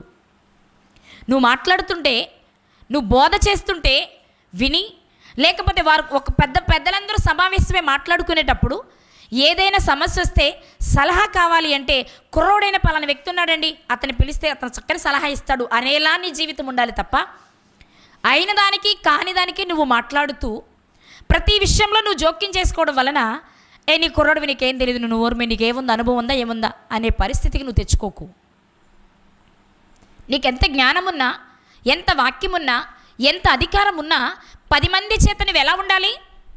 గౌరవంగా పిలిపించుకొని సలహా తీసుకునేలా ఉండాలి. కానీ నువ్వే వెళ్ళి ఉచిత సలహాలు ఇస్తూ ఉంటే మాత్రం ఎలాంటి పరిస్థితిని ఎదుర్కొంటావు? నువ్వు కుర్రోడివి, నీకు అనుభవం లేదు, నువ్వు సైలెంట్గా ఉండు అనవలసి వస్తుంది. ఆ మాట నీవు అనిపించుకోకుండా చూసుకో. నీ యవ్వనమును బట్టి ఎవడూ నిన్ను తృణీకరింపనీయకుండా చూసుకో. ఒకటి యవ్వనేచ్ఛలను బట్టి నిన్ను తృణీకరిస్తారు, నువ్వు అతిగా మాట్లాడడం వల్ల నిన్ను తృణీకరిస్తారు, వాక్య సంబంధమైన క్రియలు నీలో లేకపోవడం వల్ల తృణీకరిస్తారు. కాబట్టి ఇలాంటివేవీ లేకుండా ఎవరైనా సరే వయసులో చిన్నవాడైనా అనుభవంలో పెద్దవాడు అనేలా, మనకంటే చిన్నవాడైనా అతను బాగా చెప్తాడు అనేలా నీ ప్రవర్తన ఉండాలి అని పౌలు గారు తిమోతి గారికి హెచ్చరిస్తున్నాడు. ప్రియులారా, ఈరోజు యవ్వనస్తులైన మీరు కూడా ఆలోచించవలసిన విషయం. ఈరోజున్న సమాజంలో, ఈరోజున్న టెక్నాలజీ ప్రకారం మాకంటే మీరు బాగా స్పీడ్గా ఉండొచ్చు, కానీ మీకన్నీ తెలుసని ముందే కనుక మీరు మాట్లాడగలిగితే ఖచ్చితంగా పెద్దవాళ్ళు నీకేం తెలియదు ఊరుకు అనాల్సి వస్తుంది. కానీ ఆ మాట మీరు అనిపించుకోకూడదు. మరి ఎలా ఉండాలి? మీరు చదువుకున్నారు కదమ్మా, మీకు కొంత వయసు వచ్చింది కదమ్మా, మీరైతే దీన్ని ఎలా ఆలోచిస్తారని మాలాంటి వాళ్ళు అడిగేలా మీరు ఉండాలి తప్ప నువ్వు అన్నిట్లో మాట్లాడతావు ఎందుకు, నువ్వు ఆగు అనేలా మాత్రం ఉండకూడదు అని ఆనాడే తిమోతి గారికి పౌలు గారు లేఖను వ్రాసారు. ప్రియులారా, ఇలా ఎన్నో విషయాలు వ్రాస్తూ బోధిస్తూ వచ్చారు. అలాగే సంఘంలో వృద్ధులను ఎలా చూడాలి, యవ్వనులను ఎలా చూడాలి, స్త్రీలను ఎలా చూడాలి, పురుషులను ఎలా చూడాలో చెప్పుకుంటూ వచ్చారు 5వ అధ్యాయం అంతా. అంతేకాదు పాపముల విషయంలో చాలా జాగ్రత్తగా ఉండాలని నేర్పుతూ వచ్చారు. ఇక 6వ అధ్యాయం వచ్చేటప్పటికి మనం ఈ లోకంలోనికి ఏమీ తీసుకురాలేదు, మనతో తిరిగి ఏమీ తీసుకుపోము. కాబట్టి చాలా జాగ్రత్తగా ఉండు. ముఖ్యంగా ధనం మీద నీకు అపేక్ష ఉండకూడదు. ఓ సంఘంలో నువ్వు ఉంటున్నావు, సంఘ కాపరిగా నువ్వు ఉంటున్నావు తిమోతి, నీ సంఘంలో పిల్లలు గనుక మెచ్చి నీకేదైనా ధనం ఇస్తే దాని మీద వ్యామోహాన్ని పెంచుకోకు. అలా పెంచుకుంటే తప్పకుండా ఉరిలోను శిక్షలోను పాలు పంచుకునే నరకానికి వెళ్ళిపోయే ప్రమాదం ఉంది అని చెప్తూ 6వ అధ్యాయం 11వ వచనంలో ఓ చక్కని మాట పలికారు పౌలు గారు తిమోతి గారిని ఉద్దేశించి. దైవజనుడా, ఇప్పటి వరకేమో నా కుమారుడా నా కుమారుడు అని మాట్లాడుతూ వచ్చారు. ఇప్పుడు అంటున్నాడు, నువ్వు నా కుమారుడివే అయినా నువ్వెవరివి? ఒక దైవజనుడవు. మరి నువ్వేం చేయాలి? నీవైతే వీటిని విసర్జించు. వేటిని? ధనాపేక్షను, పాపమును, యవ్వనేచ్ఛలను, అధికారకాంక్షను, దుర్బోధను, అసత్యమును నువ్వేం చేయాలి? ఎవరైనా నీ దగ్గరకు వచ్చి చెప్పాలనుకుంటే వాటిని నువ్వు మొదటే తుంచేయి, తృణీకరించేయి, విసర్జించేయి. నీకున్న మొదటి నుండి నీకున్న పవిత్ర హృదయము, మంచి మనసాక్షి, నిష్కపట విశ్వాసం మాత్రమే నీ జీవితంలో కొనసాగుతూ రావాలి. ఎందుకంటే మనం ఈ లోక సంబంధమైన ధనవంతులుగా ఉండడానికి వీల్లేదు, పరసంబంధమైన ధనవంతులుగా మనము జీవించాలి అని ఎన్నో హెచ్చరిక మాటలు పౌలు గారు తిమోతి గారికి తెలియచేస్తూ వచ్చారు. ప్రియులారా, తన మొదటి పత్రికలో యవ్వనములో ఉన్న తిమోతి గారు తనకున్న మంచి లక్షణాలను పెంచుకోవాలి అని, ఆ సమాజంలో ఆనాటి దయ్యముల బోధన అనుసరించి అబద్ధ బోధకులు వచ్చి చేసే బోధ ఎలా ఉంటుందో తెలిపి దాన్ని ఖండించు, జాగ్రత్తగా జీవించు అని చెప్పారు. ఇక 2వ పత్రికను ఎందుకు రాయవలసి వచ్చింది అంటే, ఆయన చివరి దశలో ఉన్నారు, 2వసారి రోమాలో ఉన్నారు, ఖైదీగా ఉన్నారు. అతి త్వరలో ఆయనకు మరణశిక్ష విధించబోతూ ఉంది. ఆయన మరణించే ముందు తన మనస్సంతా పంచుకోవాలి అనుకుంటున్నారు తిమోతి గారితో పౌలు గారు. అందుకే వెంటనే 2వ లేఖ రాశారు ఆయన. నిజంగా అండి, ఈ లేఖను రాసి ఇందులో మాటలు తలుచుకున్నప్పుడు నిజంగానే గుండె బరువు అనిపించింది. ఒకసారి ఒక మాట చూద్దాం. తిమోతి గారికి రాసిన 2వ పత్రిక 1వ అధ్యాయము 3వ వచనం. తిమోతి గారికి రాసిన 2వ పత్రిక 1వ అధ్యాయం 3వ వచనం. నా ప్రార్థనల యందు ఎడతెగక నిన్ను జ్ఞాపకము చేసుకొనుచున్నాను తిమోతి నేను అంటూ, నీ కన్నీళ్లు తలచుకుని. ఏం తలచుకుంటున్నారంట పౌలు గారు? వృద్ధాప్యమందు చివరి దశలో స్వార్థ పనిలో భాగంగా ఖైదీగా క్రీస్తు కొరకు హతసాక్షిగా మరణించబోవడానికి సిద్ధంగా ఉన్నారు పౌలు గారు. అలాంటి తరుణంలో పౌలు గారికి దగ్గరగా లేరు తిమోతి గారు. దగ్గరగా లేని ఆయన మనసు ఎలా ఉంది అంటే, ఎక్కడో దూరంగా ఉన్నప్పటికీ ప్రతి క్షణం పౌలు గారి గుర్తొస్తున్నారు తిమోతి గారికి. నా తండ్రి ఎలా ఉన్నాడో, నా యజమానుడు ఎలా ఉన్నాడో, అయ్యో ఈ చివరి దశలో ఆయనకి నేను దగ్గరగా లేకపోయానే, మంచిగా పరిచర్య చేయలేకపోతున్నానే, దేవుని పనిలో వచ్చిన ఆ మరణాన్ని అతను అనుభవిస్తున్నప్పుడు దగ్గరుండి నేను చూసుకోలేకపోతున్నానే అని అక్కడ రోజు కన్నీరు కారుస్తున్నాడట. వింటున్నారా నా మాట? తిమోతి గారు ఏం చేస్తున్నారు? ఎందుకు కన్నీరు? బాగా ఆలోచించండి ప్రియులారా. ఈరోజు కని 9 నెలలు మోసి పెంచి పెద్దవారిని చేసిన పిల్లలకు కూడా ఇలాంటి ప్రేమ ఉండదేమో. ఉంటుందా? వాళ్ళ కష్టం వచ్చినప్పుడు దగ్గరుండి చూసుకోవాలనుకునే వాళ్ళు ఉన్నారా? చాలా తక్కువ. ఒకవేళ ఏదైనా చేయవలసి వస్తే మేము చేయలేం, కానీ మిమ్మల్ని ఓల్డేజ్ హోమ్లో పెడతాము, అక్కడుండి మీరు అన్నీ చేయించుకోండి, కావాలంటే డబ్బులు ఇస్తామంటున్నారు ఈరోజు. కానీ తిమోతి గారి మనసు అలాంటిది కాదు. ప్రారంభంలో వేటిని చూసి వేటిని తెలుసుకొని పౌలు గారి దగ్గరకు వచ్చారో చివరి వరకు వాటిని అనుభవిస్తూ వాటిలో వచ్చే ఆనందాన్ని అనుభవిస్తూ బ్రతుకుతున్నారు తిమోతి గారు. నిజంగా అండి, నీ కన్నీళ్లు తలచుకుంటున్నాను తిమోతి నేను అంటున్నారు అంటే పౌలు గారి కొరకు కన్నీరు కారుస్తున్నాడండి. ఒకవైపు సంఘం కొరకు, ఒకవైపు సమాజం కొరకు, మరొక వైపు తనకు ఆధ్యాత్మిక తండ్రి అయిన పౌలు గారి కొరకు కన్నీరు విడుస్తున్న చరిత్ర ఎవరిది? తిమోతి గారిది. ఈ పౌలు గారు కూడా తిమోతి గారికి ఈ లేఖను వ్రాస్తూ చాలా విషయాలు చెప్పారు. ఏమైనా తెలుసా?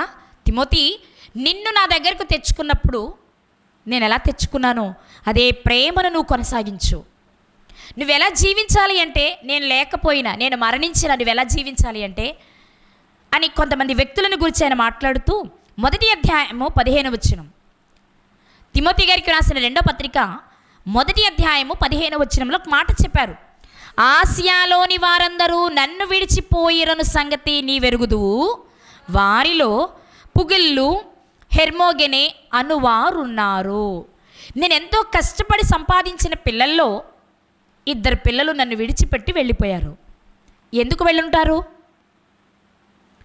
పౌలు గారి క్యారెక్టర్ బాగాక వెళ్ళుంటారా? వారి క్యారెక్టర్ బాగాక వెళ్ళిపోయి ఉంటారా? అయి ఉండాలి. ఎందుకంటే చివరి వరకు పౌలు గారు నమ్మకంగా బ్రతుకుతున్నారు కాబట్టి ఈయనలైనా మార్పు రావచ్చు. కానీ చివరి వరకు ఈయన జీవితాన్ని మనం చూస్తే నేను మంచి పోరాటం పోరాడానని చెప్పగలిగారు కదా.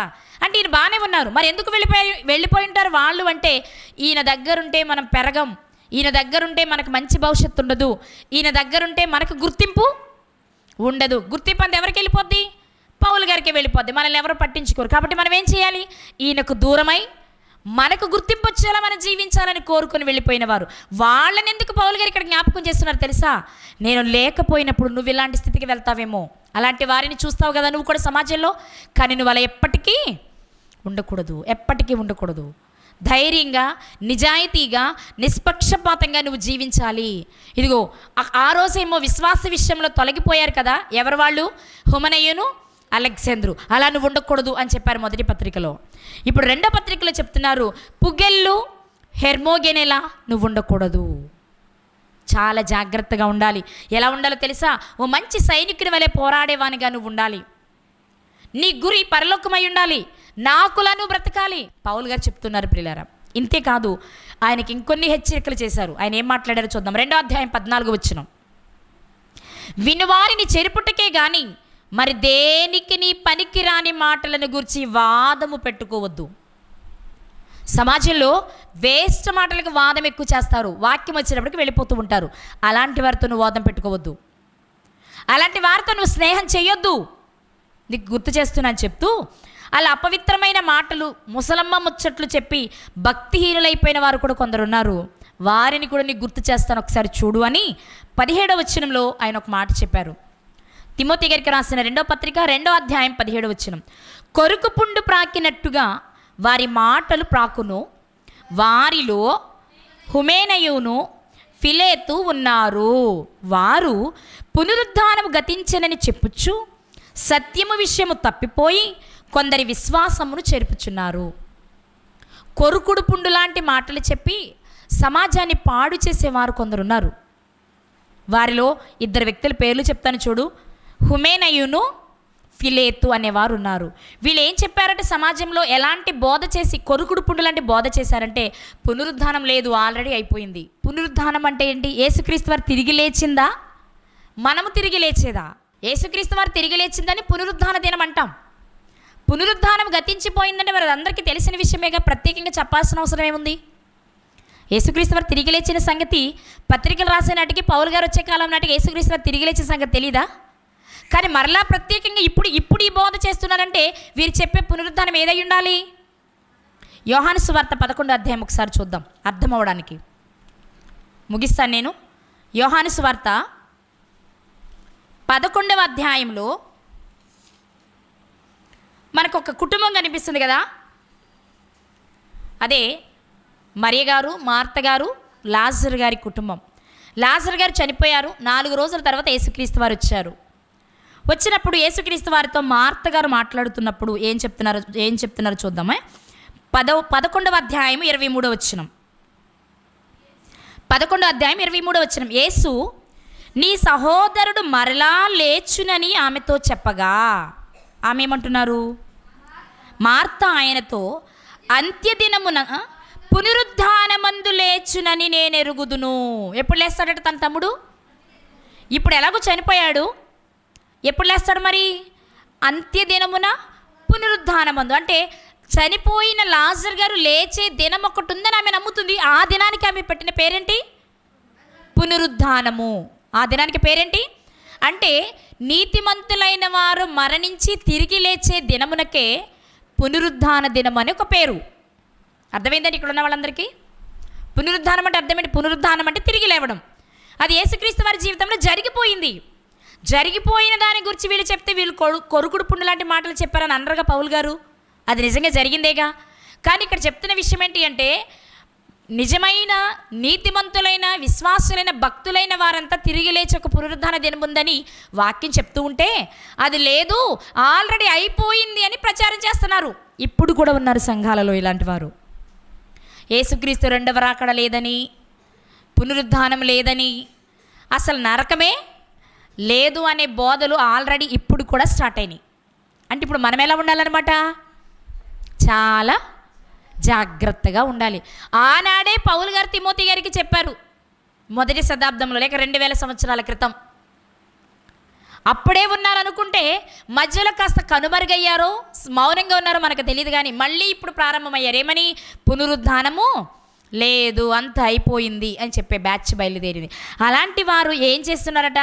పునరుద్ధానం గతించరని చెప్పుచు విశ్వాస విషయంలో తప్పిపోయి కొందరి విశ్వాసమును చెరుపుచున్నారు. సత్య విషయంలో తప్పిపోయారు, విశ్వాస విషయంలో తప్పిపోయారు, భ్రష్టులైపోయారు, విశ్వాస భ్రష్టులైపోయారు. కాబట్టి జాగ్రత్త తిమోతి, నువ్వు ఇలాంటి కొరుకుడు పుండుల మాటలు లాంటి చెప్పే ప్రజలు నీ దగ్గరకు వస్తారు, నువ్వు జాగ్రత్తగా ఉండు అని ఎన్నో హెచ్చరికలు చెప్పారు. అంత్య దినాలలో ఎలాంటి వారు ఉంటారో 3వ అధ్యాయంలో లిస్టు చెప్తూ వచ్చారు. 4వ అధ్యాయం వచ్చేటప్పటికి చెప్తున్నారు, నీకు నేను ఆజ్ఞాపించేది ఏంటి అంటే, సమయమనక అసమయమనక నువ్వు వాక్యాన్ని చెప్పాలి. ప్రతి విషయంలో మితముగా ఉండాలి. నేను ఎలా జీవించానో నీవెలా జీవించాలి. నేను ఎలా జీవించాను? మంచి పోరాటము పోరాడాను, నా పరుగుని కడముట్టించాను, నా విశ్వాసమును కాపాడుకున్నాను, నా కొరకు నీతి కిరీటము ఉంది. నేను వెళ్ళిపోబోతున్నాను తిమోతి, నేను వెళ్ళిపోబోతున్నాను, కానీ నిన్ను చూడాలని కోరిక నాకుంది, నిన్ను చూడాలనే కోరిక నాకు ఉంది అంటూ ఆయన చెప్పిన మాట ఇప్పుడు ఒకసారి చూద్దాం. 4వ అధ్యాయం 9వ వచనం, తిమోతి గారికి రాసిన 2వ పత్రిక 4వ అధ్యాయం 9వ వచనం, నా యొద్దకు త్వరగా వచ్చుటకు ప్రయత్నము చేయము. ఏమంటున్నారు? ఎందుకు త్వరగా? నిన్ను చూడాలనిపిస్తుంది తిమోతి, నిన్ను చూడకుండానే వెళ్ళిపోతానేమో అనిపిస్తుంది తిమోతి. సంఘం గురించి, నీ వ్యక్తిగత ఆధ్యాత్మిక జీవితాన్ని గురించి, నా జీవితంలో జరిగిన సంఘటనలన్నీ నీతో పంచుకుని ఒక్కసారి ముఖాముఖిగా నిన్ను చూడాలనిపిస్తుంది. ఒక్కసారి నా దగ్గరకు త్వరగా రావా? ఒకవేళ నా మరణం ఎప్పుడో తెలియదు కాబట్టి చనిపోయేలోపు నువ్వు రాలేకపోతే మాత్రం ఖచ్చితంగా ఈ విషయాలన్నీ నీకు తెలియాలి అని చెప్పి ఈ లేఖను ఆయనకు రాస్తున్నట్టు కనిపిస్తుంది. ఈ లేఖలోనే మరోసారి చెప్తున్నారు ఆయన, ఇదే అధ్యాయం 21వ వచనం, తిమోతి గారికి రాసిన 2వ పత్రిక 4వ అధ్యాయం 21వ వచనం, శీతాకాలము రాకమునుపు నీవు వచ్చుటకు ప్రయత్నము చేయము. మనకు అనిపిస్తుంది ఈ 2వ పత్రికను చూస్తున్నప్పుడు పౌలు గారు ఇక మరణానికి చాలా సమీపంగా ఉండగా తిమోతి గారికి రాస్తున్న ఉత్తరం ఇది. పౌలు గారు రాసిన చివరి లేఖ ఇది. అందులో వ్రాస్తూ, ఇదిగో నా జీవితం ఇలాంటిది, నేను ఇన్ని కష్టాలు పడ్డాను, ఇంతమంది నన్ను వదిలి వెళ్ళిపోయారు, ఇంతమంది కొరుకుడు పుండు లాంటి వాళ్ళు ఉన్నారు, సమాజాన్ని పాడు చేసేవారు, ఇలాంటి వారి విషయంలో నువ్వు జాగ్రత్త, మంచి సైనికుని వలె పోరాడు, క్రీస్తు యేసునందు సద్భక్తితో బ్రతకనుద్దేశించి హింసనైనా పొందు, కానీ సుఖానికి నీ అలవాటు పడద్దు, నీ దగ్గరకు వచ్చే దేనినైనా స్వీకరించు, కానీ ధనం మీద అపేక్షను పెంచుకోవద్దు, సమయానుకూలం బట్టి వాక్య పరిచర్య చేస్తాను అనొద్దు, ఆ సమయం ముందు కూడా వాక్యాన్ని ప్రకటించు అని మరణించే ముందు దగ్గరకు పిలిచి చివరి మాటలుగా తిమోతి గారికి చెప్పాలి అనుకున్న మాటలు ఇవి. కానీ దగ్గరగా ముఖాముఖిగా చెప్పలేకపోయినా ఆయన వచ్చే వరకు ఉంటానో లేదో తెలియదు కాబట్టి ఈ మాటలన్నీ లేఖగా వ్రాసి తిమోతి గారి దగ్గరకు పంపించినట్లుగా చూస్తాం ప్రియులారా. మనం నిజంగా తిమోతి గారిని పౌలు గారు ఎంత ప్రేమించారో పౌలు గారిని తిమోతి గారు కూడా అంతే ప్రేమించారు. ప్రతి సందర్భంలో తిమోతి గారు ఆయనతోనే ఉన్నారు. ఆయన లేని సమయం అంటూ ఏదైనా ఉంది అంటే అది పరిచర్య కొరకు పౌలు గారు పంపితే వెళ్ళిన ప్రదేశాలనే సంగతి మీరు మర్చిపోవద్దు. మీరు గమనిస్తే రోమా పత్రిక నుండి చివరి పత్రికల వరకు కూడా ప్రతి పత్రిక రాసేటప్పుడు కూడా నేను తిమోతి అంటూనే పౌలు గారు రాస్తారు. అంటే ప్రతి సందర్భంలో కూడా పౌలు గారితో తిమోతి గారు వెన్నంటే ఉన్నారు ప్రియులారా. అందుకే చాలా ప్రేమించారు. ఆ ప్రేమ పొందుకునే అర్హత తిమోతి గారిలో ఉంది. నిజంగా ఈరోజు పరిచర్య చేస్తున్న వారు తమ దగ్గర బ్రతుకుతున్న పిల్లలను చూస్తే అసలు ఇలాంటి వారు ఉన్నారా అంటే ఈరోజు నాకు అనిపించింది లేరనే. ఎంత ప్రేమను పొందుకునేవారు లేరు. తల్లిదండ్రుల మాట కన్నా తల్లిదండ్రులు విడిచి వచ్చిన తర్వాత మళ్ళీ వెళ్ళారో లేదో మనకు తెలియదు, కానీ పౌలు గారి దగ్గరకు వచ్చిన తర్వాత మాత్రం వెనతిరిగినట్లు ఎక్కడా తిమోతి గారి జీవితం లేదండి. అంతకు మించి ఏం కావాలి ఆధ్యాత్మికంగా కనుక్కున్న పిల్లల విషయంలో మీరు చెప్పండి. ఎక్కడో ఉన్నా నువ్వు త్వరగా రా నాన్న, నువ్వు త్వరగా రా నాన్న, నిన్ను చూడాలనిపిస్తుంది, ఇదిగో శీతాకాలం కంటే ముందురా అని ప్రత్యేకంగా ప్రాధేయపడి అడుగుతున్నారు అంటే తిమోతి గారిని చూడడానికి ఎంత ఆరాటపడుతున్నారు పౌలు గారు కదా, ఎంత ఆరాటపడుతున్నారు కదా. నిజంగా అంత ప్రేమను పొందుకోవడానికి తిమోతి గారి జీవితంలో మనం చూస్తే ఏ విషయంలో ఎప్పుడు కూడా రాజీ పడినట్టు కానీ, ఏ విషయంలో నేను కొంచెం సన్నగిలినట్టు కానీ ఎక్కడ మనకి కనిపించట్లేదు ప్రియులారా. ఏనాడైతే ఒక్కసారి పరీక్షించి ఈయన మంచివాడు, ఒకప్పుడు బాలేదు కానీ ఒకప్పటి జీవితం నాకు అవసరం లేదు అనుకుని మార్పు చెందిన తర్వాత పౌలు గారి జీవితాన్ని చూసి వచ్చారో, ఇక పౌలు గారు మరణించే వరకు ఏనాడు పౌలు గారిని విడిచిపెట్టిన వారు కాదు. ఇలాంటి పిల్లలున్నారా దేవుని పనిలో? మిమ్మల్ని వాక్యంలో నడిపిస్తున్న తల్లిదండ్రులకు అనుకూలంగా వారు ఏ మాట చెప్పినా, ఏ పని చెప్పినా, ఏ పరిస్థితుల్లో చెప్పినా, నీ ఇంటినైనా, నీ కుటుంబాన్నైనా, నీ వ్యక్తిగత పనులైనా వదిలిపెట్టి దేవుని కొరకు పరిగెత్తగలిగిన స్థితిలో మీరున్నారా? ఒకవేళ పరిచర్య చేసే దైవజనులు పిల్లల్ని అలా పెంచుతున్నారా? మనం చెప్తే పిల్లలు వినగలరు అనేలా పిల్లలు మనం పెంచుతున్నామా? తల్లిదండ్రులు చెప్తే చెయ్యాలి అనేలా పిల్లలు పెరుగుతున్నారా లేదా? ఒకసారి ఆలోచించండి ప్రియులారా. పౌలు గారు ప్రేమించిన అతి ప్రియమైన కుమారుడు ఎవరు అంటే తిమోతి గారే. ఆయన మీద ఎన్నో ఆశలు పెట్టుకున్నారు. ఆయనకు అప్పగించిన ఏ పని కూడా ఏనాడు విడిచిపెట్టిన వారు కాదు తిమోతి గారు. మరి ఇలా మిమ్మల్ని ఆధ్యాత్మికంగా నడిపిస్తున్న దైవజనుల విషయంలో మీరు అలాగే ఉన్నారా? ఎన్ని హెచ్చరికలు ఇచ్చినా ఏ రోజైనా ఎందుకండి నేను బాగానే ఉన్నాను కదా, మీరు ఎందుకు ప్రద్దాక నాకే చెప్తున్నారు, నాకే లెటర్లు రాస్తున్నారు అన్నారా తిమోతి గారు? నీ యవ్వనం బట్టి ఎవరు తృణీకరించకుండా చూసుకో తిమోతి అన్నప్పుడు అలాగేనండి. సమయానికి అసమయానికి సువార్తను ప్రకటించు తిమోతి అన్నప్పుడు అలాగేనండి అని చెప్పాడే తప్ప ఎన్నిసార్లు చెప్తారండి? నాకేం పనులుండవా, నేను కుటుంబాన్ని పోషించుకోవద్దా, నాకు బాధ్యతలు లేవా, నాకు ఇదే పనా అనలేదండి. అందుకే చరిత్ర పుటల్లో వారు చిరస్థాయిగా నిలిచిపోయారు ఈనాడు. కానీ ఈరోజు మనం ఎక్కడున్నాం? మరి ఆధ్యాత్మిక జీవితంలో మన స్థితి ఎలా ఉంది? సువార్త పరిచర్యలో మన ప్రయాణం ఎక్కడుంది? ఈరోజు దైవజనులు చెప్పిన మాట వినే స్థితిలో ఉన్నారా? ఒకవేళ మనం చెప్తే వినేలా మన బ్రతుకులు దైవజనులుగా మన బ్రతుకులు అలా ఉన్నాయా? ఒక్కసారి రాత్రి పరీక్ష చేసుకుందాం ప్రియులారా. తిమోతి గారికి 2 లేఖలు వ్రాసారు. మొదటిసారి సంఘంలో పరిస్థితులు చక్కబెట్టమనైతే, రెండవసారి మరణానికి ముందు పిల్లలకు అప్పగింతలు పెట్టినట్లుగా, ఇక నేను మరణిస్తున్నాను, నిన్ను చూస్తానో లేదో, వస్తే బాగుంటుంది, ఒకవేళ రాకపోయినా ఇదిగో ఈ పనులు ఇలా చేయి, నీ జీవితాన్ని ఇలా చేసుకోమని చక్కగా ఎన్నో విషయాలు వ్రాయించి లేఖను పంపిస్తూ ఉన్నారు పౌలు గారు తిమోతి గారికి.